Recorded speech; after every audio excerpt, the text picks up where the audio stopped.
আজকের এই চমৎকারী ভর্তাটা বানানোর জন্য মুরগির ডিম আর মুরগির মাংস দুইটাই লাগতেছে। জীবনের প্রথম মুরগির মাংস আর মুরগির ডিম দিয়ে বানানো ভর্তা খায় এত বেশি মজা লাগছে, হঠাৎই মাথায় আসলো যে আজকে মুরগির মাংসের ভর্তা বানাই। অনেকদিন হয়েছে মুরগির মাংসের ভর্তা খাই না, আর সেই সাথে ফ্রিজের পাশে দেখলাম ডিম পড়ে আছে, তাই একটা ডিমও সাথে করে নিয়ে আসছি। আর ট্রাস্ট মি, এই ভর্তাটা খাইতে যেমন মজা, বানানোটা অনেক বেশি ইজি। আর এখানে মুরগির মাংসগুলারে একদম ছোট ছোট করে কাইটা নিছি, যেহেতু ভর্তা বানাইতে হইলে একদম ছোট ছোট করে মুরগির মাংস কাটতে হয়, তাই আমি আগে থেকেই কাইটা রাখছিলাম। আর ডিমটাকে এখন কি করব ভাবতে ভাবতে ভাবলাম যে সেদ্ধ করতে বসাই দেই। এখন ডিমটা সেদ্ধ হইতে থাকুক, এই ফাঁকে আমরা মুরগির মাংসের ভর্তা বানানোর প্রিপারেশন শুরু করে দেই। এর মধ্যে নিয়ে নিলাম সেই ধুয়ে রাখা ছোট ছোট পিস করা মুরগির মাংস। এর মধ্যে অল্প অল্প করে সব মশলা অ্যাড করে দিতেছি। মরিচ গুঁড়া, হলুদ গুঁড়া, ধনিয়া গুঁড়া অল্প করে দিয়ে নিলাম, স্বাদ মতো লবণ আর অল্প একটু আদা রসুন বাটা। বাস এই কয়েকটা মশলাই দিছি, আর কিচ্ছু অ্যাড করা লাগবে না। এখন অল্প একটু পানি জাস্ট হাত দিয়ে ছিটাই দিয়ে ভালো মতো মাখায় টাখায় নিতেছিলাম। আর এখন এই মাংসটার আগে রান্না করে নিতে হবে, যার জন্য ঢাকনা দিয়ে রেখে দিয়েছিলাম। কিন্তু এরপরে দেখা গেছে যে তাড়াতাড়ি মাংসটা পুড়ে গেছে, মানে একটু লেগে লেগে গেছিল, এটা ব্যাপার না, মশলাগুলোই আর কি কড়াইয়ের গায়ে গায়ে লেগে গেছে, মাংসটা পুড়ে নাই। তো এর মধ্যে অল্প একটু তেল দিয়ে দিছি। এখন এই তেলের মধ্যে মাংসটা ভাজা ভাজা করতে হবে, সাথে আরো কিছু জিনিসপাতি কিন্তু দেয়া লাগবে। অল্প একটু পেঁয়াজ কুচি এর মধ্যে দিয়ে দিছি, সাথে দিছি একটা রসুন, একটু ভেঙে ভেঙে রসুনটা দিয়ে দিছি, সাথে অনেকগুলা করে শুকনা মরিচ দিয়ে দিবেন। আর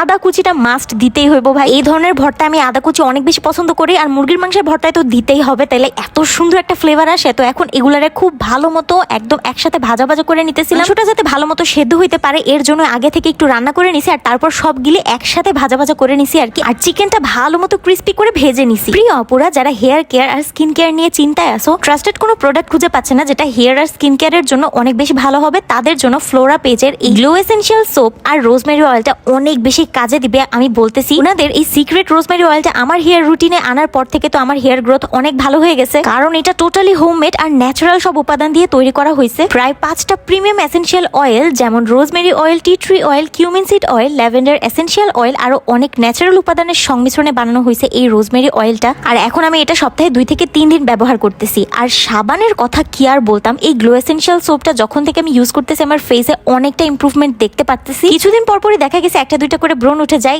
এই সাবানটা ইউজ করার কারণে আমার ব্রণ যত তাড়াতাড়ি কিওর হয়, সাথে দেখা গেছে ব্রণের দাগটাও আর থাকে না। এই যে একটা ব্রণ উঠছে না, এটার দাগটাও চলে যাবে। এছাড়া স্কিনের যত পুরনো পিগমেন্টেশন, সানটেন সবকিছু রিমুভ করতে পারে এই সোপটা। প্রতিদিন 2 বেলা এই সোপ দিয়ে আমি ফেসটা ওয়াশ করে নেই। তো এই 2টা প্রোডাক্টই পেয়ে যাবা ফ্লোরা পেজে। কমেন্ট সেকশনে তাড়াতাড়ি চেক করো, আমি কিন্তু মেনশন দিয়ে দিচ্ছি। মুরগির মাংসের সাথে সবকিছু একসাথে ভালো মতো ভাজা ভাজা করার পরে এরকম একটা বাটনার মধ্যে সবটা একসাথে ঢেলে নিছি। এখন এগুলারে খুব ভালো মতো বাইটা নিতে হবে। যদি কেউ চান তাহলে কিন্তু ডিমটা স্কিপ করতে পারেন, তারপরও একটু অপেক্ষা করেন, রেসিপি কিন্তু পুরাটাই বাকি আছে, এখনো শেষ হয় নাই। মাংসগুলোকে খুব ভালো মতো একটু বেটে নিতেছিলাম, যেহেতু ভাজা ভাজা করে ফেলছি তাই মাংসটা একটু শক্ত শক্ত হয়ে গেছিল। এরকম বাটনা যদি না থাকে তাহলে শিলপাটায় অবশ্যই বেটে নিতে পারেন, তাইলে ভালো হবে। আর এই তো দেখেন খুব ভালো মতো আধা ভাঙা করে বেটে নিছি। মাংসগুলো এরকম আশ থাকলেই ভালো লাগে খাইতে। আর এই পর্যায়ে আমাদের সেদ্ধ করা ডিম